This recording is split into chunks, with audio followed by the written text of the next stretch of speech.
So hello and welcome to the New Gig podcast. I'm your host, Glen Hodgson, and today I'm delighted to be joined by the co-founder of Freelancers in Belgium, Jenny Björklöf. How are you doing, Jenny? I'm doing swell. It's almost weekend, Ben. That's a good start. I've got you at a good moment then, obviously, like this. So please just give us a little bit of a background on yourself, your journey, and how you got into the platform economy. All right. So I'm originally from Finland. My mother tongue is Swedish. So Finland is a two-language country with 6% of the population speaking Swedish, and I'm one of the 200,000 people who do that. I moved to Belgium 11 years ago to work at Volvo Trucks, and I always had this entrepreneurial spirit that I wanted to try, and I ended up starting as a freelancer a few years ago. Yeah. I was looking for connecting with fellow freelancers to learn how to start and grow my own business in Belgium. And I ended up as a co-founder of the Freelancers in Belgium Facebook group. Then it had 250 members, and now we're with almost 6,000 plus. Excellent. We have 30 volunteers running sub-communities in all kinds of sub-sectors. So I'm hoping to develop this into the go-to hub for anyone that's considering to start as a freelancer in Belgium.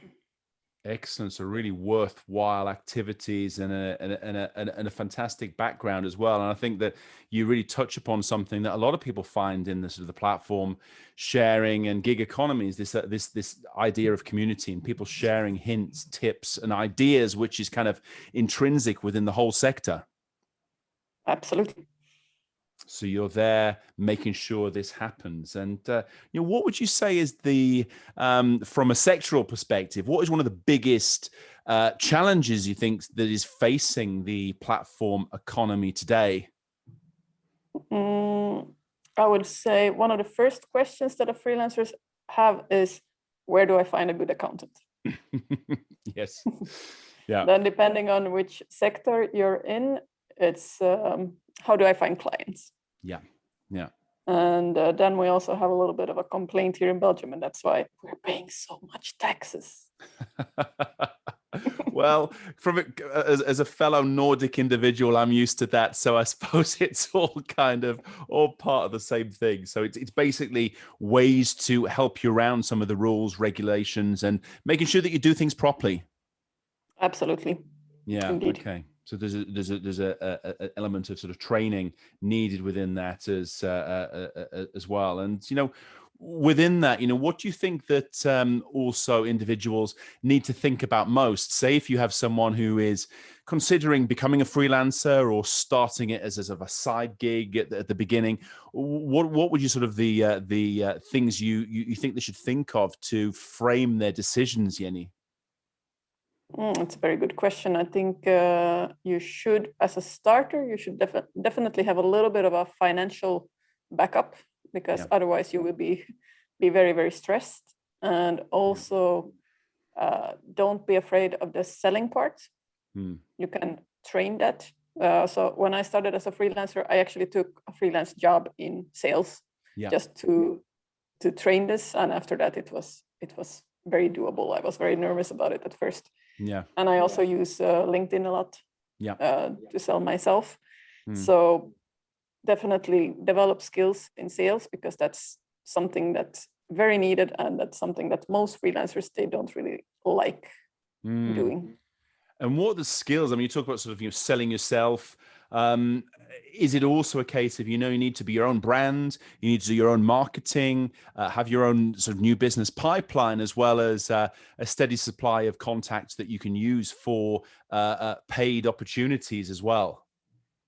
Yes, indeed. So it pays off to have access to a good network, both with fellow freelancers and just be known as a very helpful person to basically anyone that you meet. Then things will come to you naturally.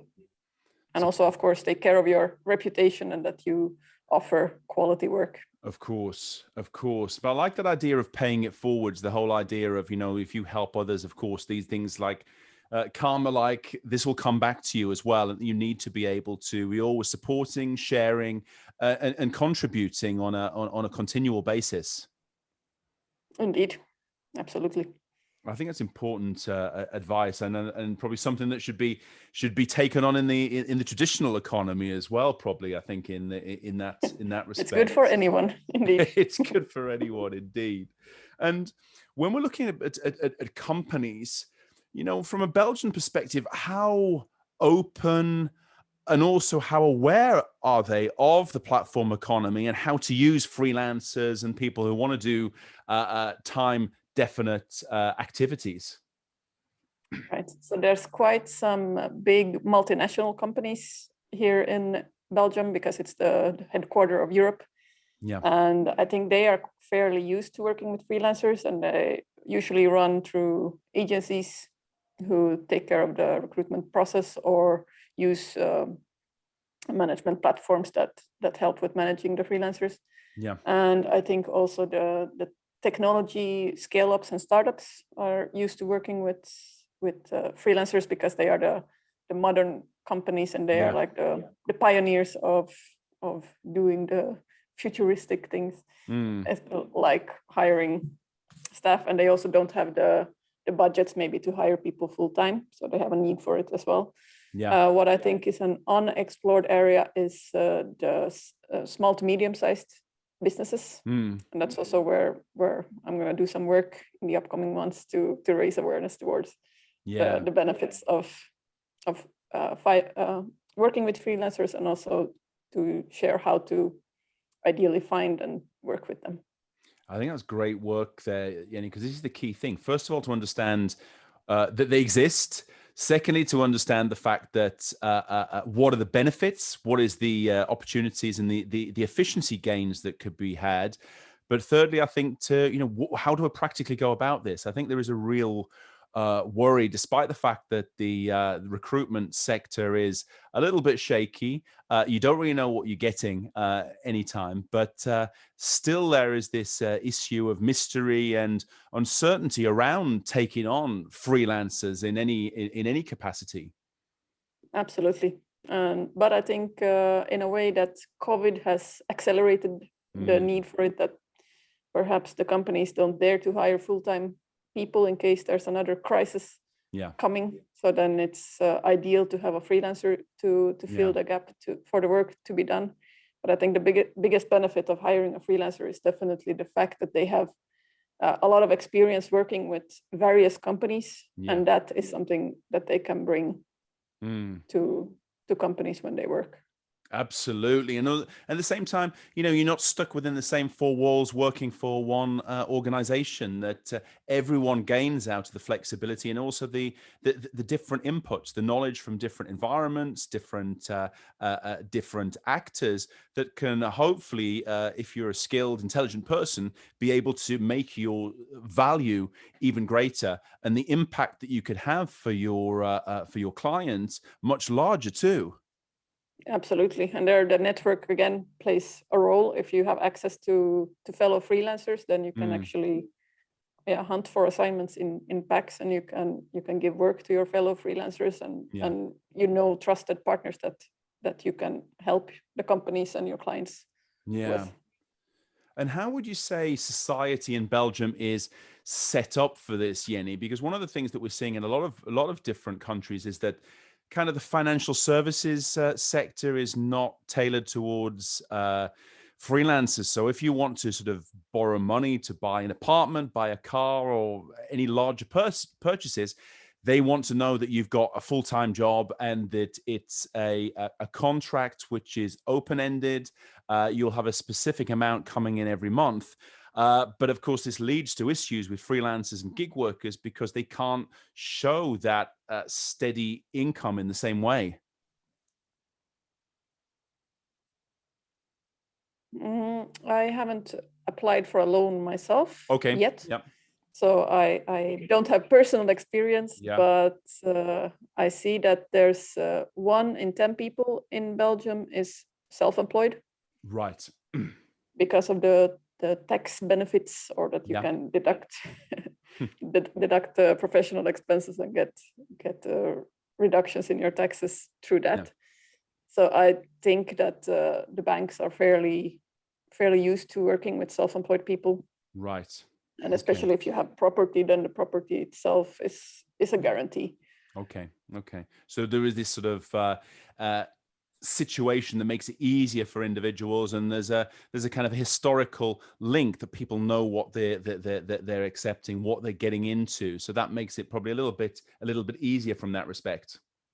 Yes, and I think that the general perception of freelancers has changed a lot. It used to be thought that that self-employed are just doing the tax benefit stuff and paying as little taxes as possible, and not doing very serious work.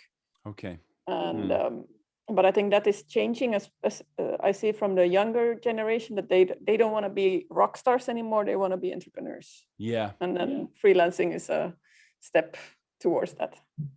Okay, so there's a societal shift towards this is something cool and trendy and aspirational to be to be an entrepreneur and be a freelancer, to be able to create something. Yeah, be your own boss. Be your own boss and decide over your own time. I mean, in your experience with your members within your group, what is the kind of the key drivers for choosing the freelancer lifestyle? Is it money? Is it flexibility? Is it being your own boss, as you say, Jenny? What's the kind of the main reasons behind this, would you say? I think the biggest one is the freedom in terms of flexibility of time. It's a very family-driven country, and I don't know why they do this, but every Wednesday the kids finish school like super early. So then the whole or half of the Belgian population are off. Yeah. Okay. And if you have a boss, then that's difficult. But if you're a freelancer, you can plan in that time. Yeah. So flexibility in terms of time is one, and then a big one is also that you don't want to work for a boss anymore. Yeah. Then money is also, you don't have a money ceiling, and you can also set up your own projects. Yes. That was my personal biggest driver, was that I was always felt boundaries when I was working, because I had so many ideas of how I could improve things, but there was never enough time or never enough resources. Yeah.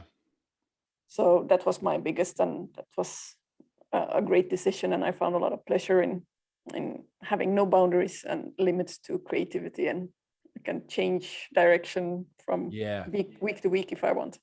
Exactly. And one of the things that also comes out of this, the kind of what I call the freelancing myth, is that you work a 3-day week, you can go on holiday whenever you want, and you basically don't work hard. How's that myth in your experience in a Belgian setting?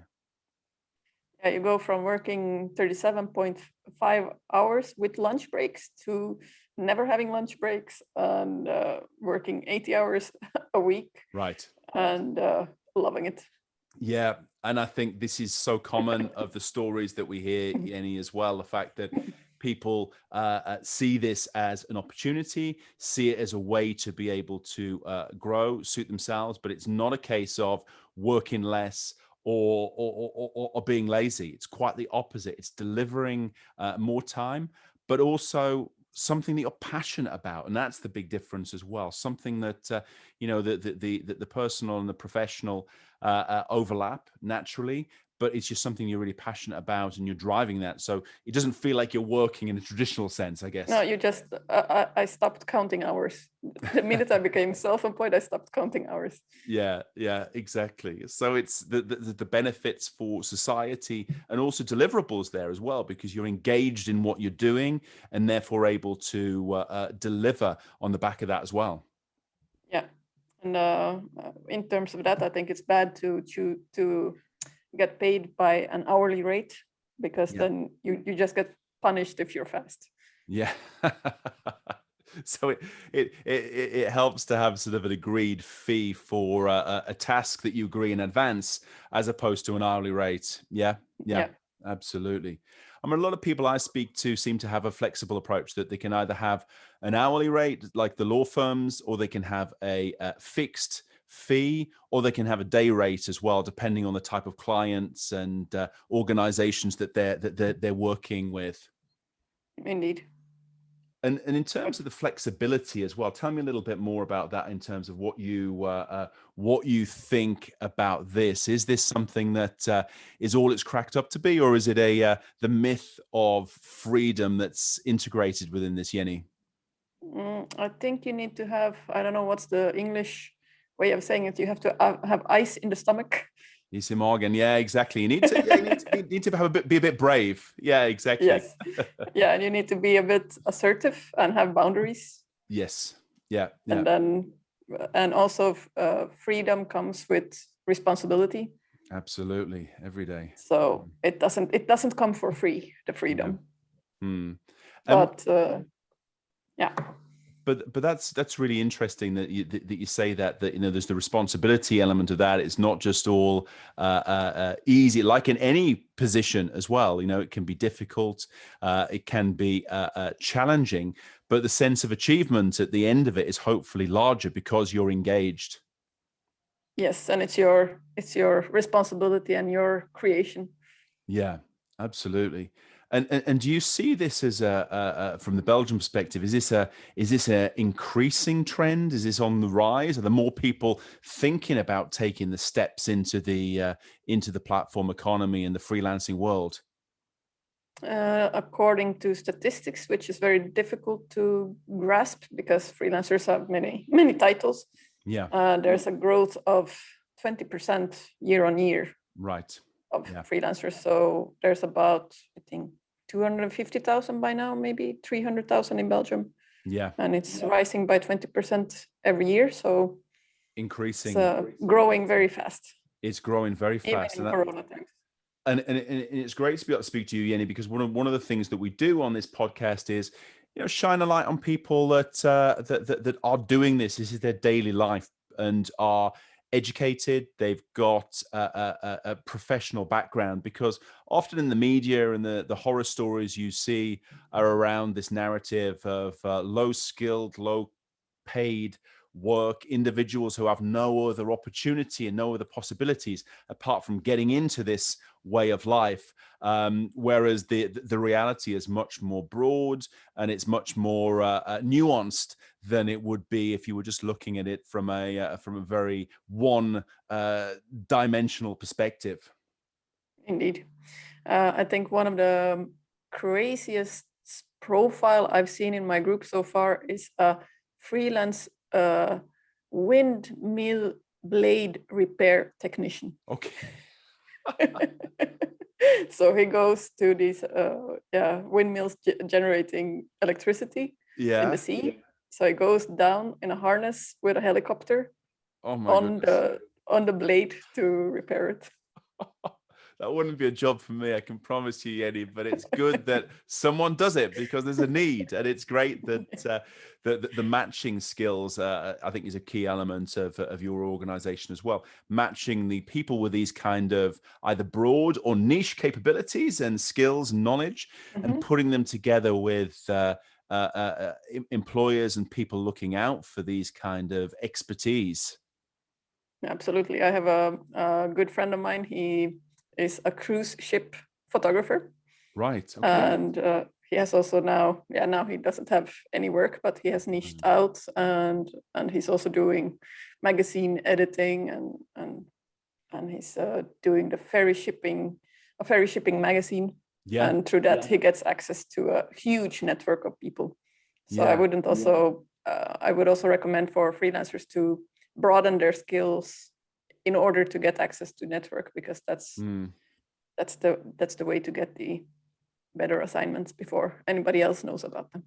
And I think that's it. There's this idea of being always on the ball, always investing in yourself in terms of new skills, new knowledge, and to stay ahead of the game, but also hopefully to be able to deliver more impact to your customers. That maybe people in the traditional sector, they get a bit lazy. They've got their 9-to-5 job. They just kind of go around doing the same thing. A lot of people absolutely hate it every day, what they're doing, but they maybe don't invest as much in themselves and learning and adding new skills. Or they are actually in a luxury position, and somebody else takes care of it for you. That Okay. You have the employer that is forcing you to follow certain trainings, and they pay for it as well. But as a freelancer, you have the responsibility to do it yourself. You do, and you always need to stay on top of this. Just to finish, Jenny, on this point, I mean, what would you say is in your view, from Belgian perspective, but also your personal viewpoint, what do you think the future holds for the freelancing sector? I think it's gonna be booming. I think in the States, they are predicting that 50% of the workforce within a few years, will be 50%, half of the labor force. So I think that's insane. Yeah. But I think that that's happening also in Europe, especially, and it's like accelerated by the COVID because of the fragile market, but also the remote work being more accepted. And it's not so interesting anymore to have people in the office, and freelancers are used already to work remotely. But I also think that brings danger in terms of, for example, Belgium has a very high tax rate, which means that we cost a lot. So why not hire somebody from a country that's much cheaper? Yeah. So I think there is a need for new policies so that the rates will be similar across countries, and it's based on merits rather than price then. So with the human cloud, that you can actually outsource jobs and even more complex jobs via electronic means, so that you don't have to actually employ someone who's in the same town or even in the same country, which can lower prices. But if you've got a high tax rate, that puts you at a disadvantage, I guess. Absolutely. Okay, well, there is a clear message to the tax authorities and politicians of Northern Europe that taxes need to be adapted and go down. So we can carry forward that message, as well as the hints and tips on the freelancing lifestyle. So excellent. And I asked about this in the freelance community, and they said that but we have our cultural knowledge and we have our language knowledge. But I do see it also, if you have more remote work, if you have a more global way of doing business, languages and culture will not play such a big role anymore. Yeah, absolutely. That really is food for thought. And Jenny, really appreciate your spending your time talking us through some of these examples, and also offering the advice as well. So really appreciate your efforts, and look forward to speaking to you again soon. Great. Been a pleasure. Thank you, Glen.